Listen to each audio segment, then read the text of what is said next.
Are we the only country that's this corrupt, or every other country is as corrupt as No, we are? I hate to say, but yeah, pretty much everybody's corrupt. To this extent, though? Oh, worse, most of them. I mean, he's been to 72 countries. Yeah, it's bad. I can't imagine how much worse it can get. Yeah. I think it's far worse now than it was, 30 years ago. Well, because we have access to it right at the tip of our fingers with social media. That's right. Everybody is a walking surveillance camera at this point. You do something on the street, instead of helping an individual out, everybody busts their phone out. Exactly. And you have no expectation of privacy in public at all. But you know what the kind of the opposite end of that is? Which I was thinking about it today. I'm like, with all of this AI technology now, right? That's the danger. The government can pretty much, for instance, they can deep fake you right out of a job, right out of anything they want. Not only that, but let's say if you happen to be right near the Pentagon and you have your phone out there and you're filming what is supposed to be an airplane coming into the building, and the government can say, well, no, that's all AI. This Arno used AI to create a propaganda against the government. Yeah. That was not an airplane. Here, this is the actual clips that we have. Yeah. And then what? So AI can be used to their benefit in whatever sense they choose. Very dangerous development. And there's nothing you can do about it. It's going to be the downfall of humanity. Yeah, I agree. This is bad. It's dangerous. And we're toying with it right now. We're playing games with it right now. We're using it as a tool. It's not a tool. No, it's not. And if it's a weapon. Yeah. And if it gets smarter and smarter and smarter, I mean. Oh, man, I watched iRobot. I know what happens when the blue light turns red. Yeah. All hell breaks loose. Absolutely. I mean, it's coming. What was wrong with pre iPhones and smartphones? Yeah. Or forget about pre-cell phones even. But let's say before smartphones. What was wrong with us only being able to get a hold of while we're in office or at home? What was wrong with, if I need to send you an email, I actually need to be sitting at my desk to send you an email or to respond. And that was the expectation. One word. What? Convenience. Boom. Fuck convenience, bro. But they didn't create that for your convenience. They fooled us to think it's convenient. Well, of course they did. Just like they fool us with AI is convenient. Yeah, Joe recently got the Meta glasses. Oh, I have a pair. So I use it only for the only show, because when I ride on a plane, I run the sound for the movies that I watch through the Meta glass. So, that's it. That's all I do. And Joe got it for the show to do like B-roll and stuff. Cool. Yeah. And shower. And shower, yes. Yeah, and shower. And shower. But when you look at that, they make it, look at the company they partnered with, Ray-Bans. Yeah. Oh, it's cool. It's hip. It's Ray-Bans. Put it on. Look, yeah, everybody's got them on. And then, you got a camera. And, there's also speakers in there where you could listen to music and it's private. Look how cool it is. But, dude, come on. Yeah. Think about it. It's dangerous. Go down the rabbit hole, but don't go all the way down. Just take a peek. Look down that rabbit hole and you see those glasses. It is a dangerous tool. Yeah, but that's the thing. It's always, you mentioned it, convenience. They sold us on the smartphones due to convenience. They're selling us on the AI due to convenience, because now you got to say, hey, write an email for a real estate proposal, whatever, LOI, anything you want. 5 seconds, it's there. You just copy and paste it. Yeah. And it's convenient.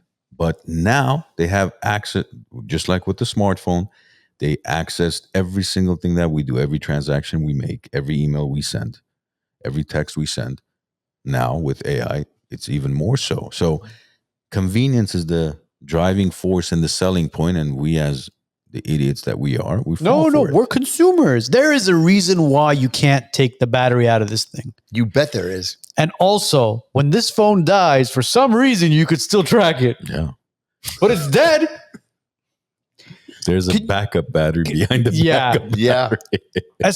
Look, John will know this better than any of us. As far as like the wiretapping is concerned, I mean, how easy is it to tap a cell phone? That's the easiest. I think they've been able to do that since the invention of. I think when John walked into the studio, we're already tapped.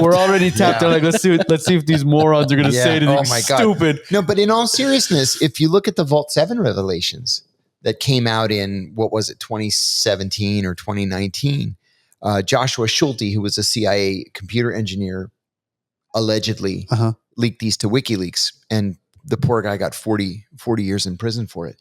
But he told us things that the CIA was doing that nobody had any idea was happening. For example, the CIA can take over control of your car remotely while you're driving it. Electric or any car, conventional. Boom! Yeah. There you go. By hacking into the car's computer system. So why would the CIA want to take over your car? How about to make you go over a bridge or into a tree? Right? If you're a problem, into a bridge abutment. That's why I drive a 79 Cadillac. Exactly. And that's the only thing you can do to protect yourself.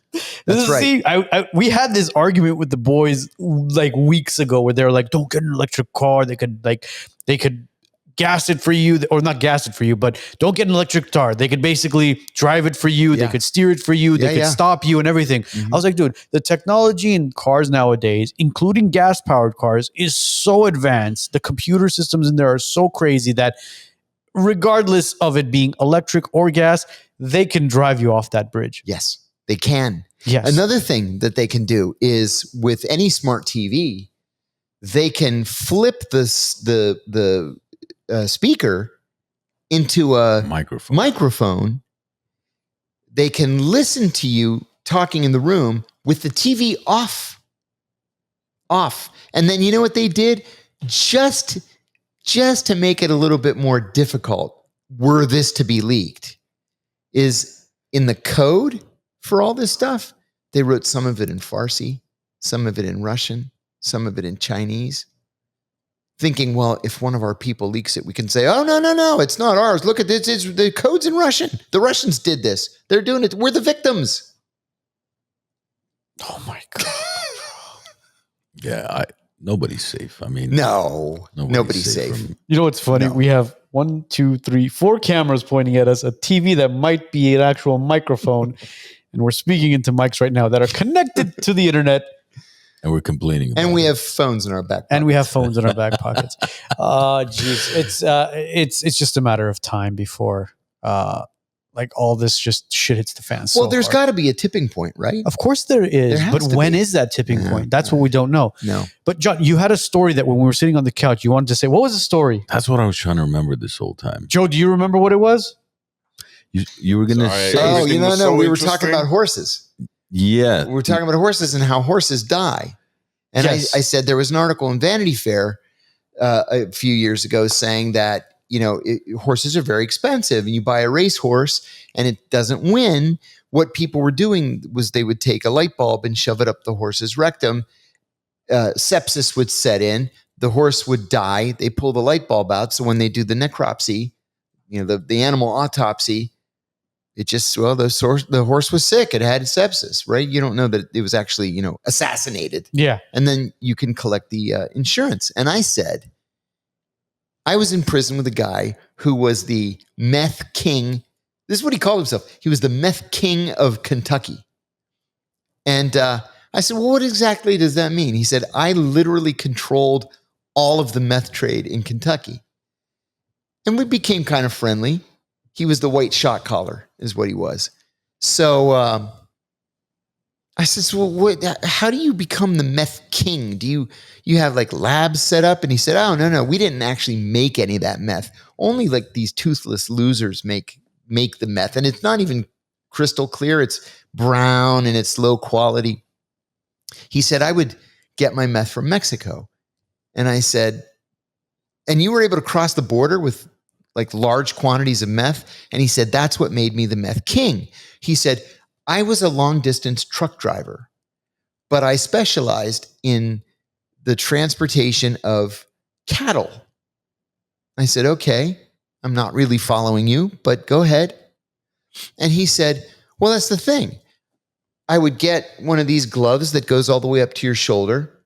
I would take hundreds and hundreds and hundreds of pounds of meth, and shove it up the cows' asses. And that's how I would cross the border. The DEA never knew that the cows were full of meth up their asses. And he would just cross the border. And I said, so how'd you get caught if you were the king and nobody knew you were bringing in cows that were stuffed with meth? And he said, the one thing about transporting cows, it's like the first rule of transporting cows is you always have to be moving. Because if you stop, the cows can't just stand there. They'll die. They have heart attacks and they'll die. They have to constantly be moving, right? And he said that he got pulled over for some like random inspection and they made him go into this corral. And he kept saying, I got to move because the cows are going to die. You got to let me go. The cows are going to die. And then one of the cows died. And, you know, like a human being, when you die, your bowels express themselves and all this meth shot out. And he was caught. He was caught. Holy shit. 20 years. He didn't shove a light bulb up the cow's butt? That's what he should have done. Because at least they would have packed the meth up in there. Oh my And God. cause of death would have been sepsis, not. And the cause of death would have been sepsis. Could you imagine? Like he basically, it's like one of those random traffic stops where they just pull you over for one thing. Yeah. And then you get And you caught get for the big 10 one. different felonies for all the crap you have in your car. Did you enjoy that clip? Click over here to watch the full episode and click over here to subscribe to the WiseNuts podcast YouTube channel.